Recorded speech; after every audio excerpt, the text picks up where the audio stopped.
Akan tukar menggunakan minyak Petronas.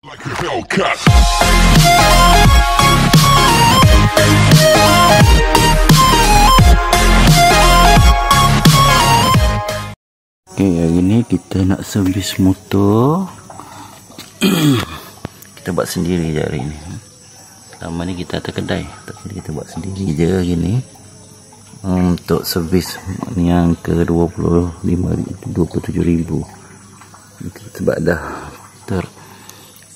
terlebih mileage dia lah. Okay. Akan tukar menggunakan minyak Petronas Sprinter F700. Ini kira harga dia dalam 30 lebih lah. Minyak bagus sikit lah. Selama ni kita guna Yamaha Loop standard Yamaha. Hari ni kita guna, kali ni kita tukar guna yang Sprinter punya. Okay.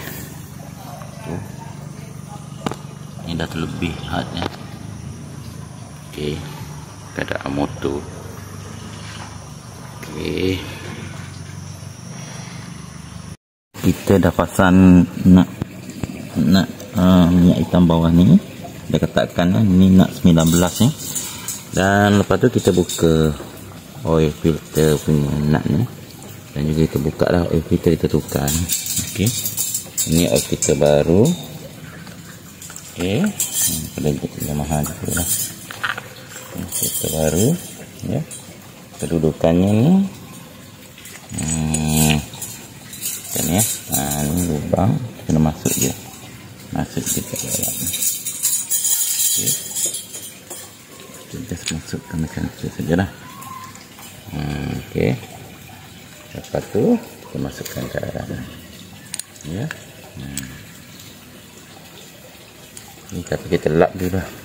Kita lap dulu ni supaya senang untuk kita itulah minyak-minyak tidak ada. Ya. Tidak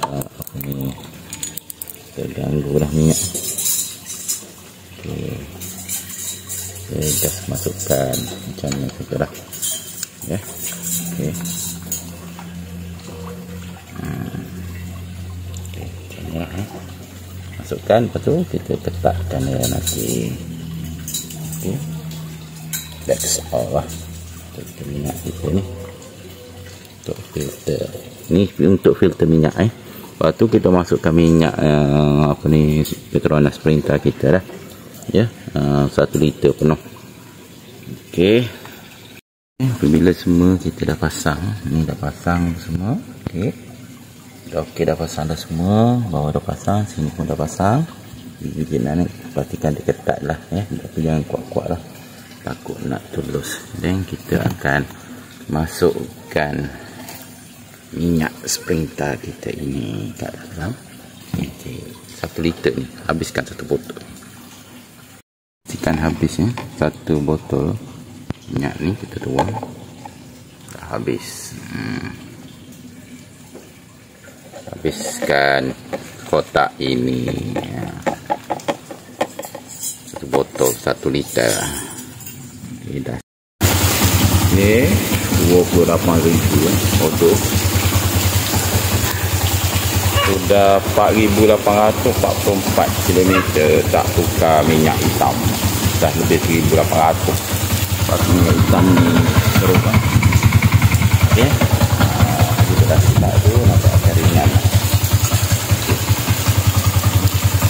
Okey. Okey. Ni kita set balik lah. Kita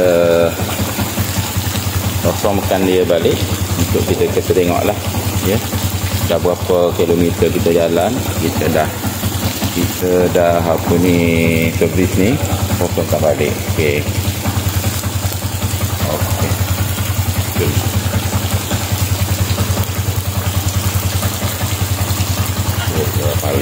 Okey, baik.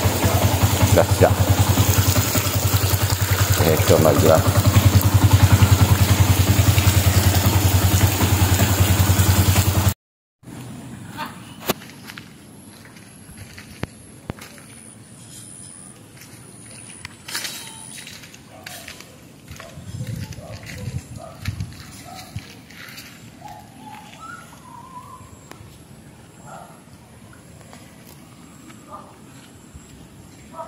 Okey, dah siap servis sendiri ya.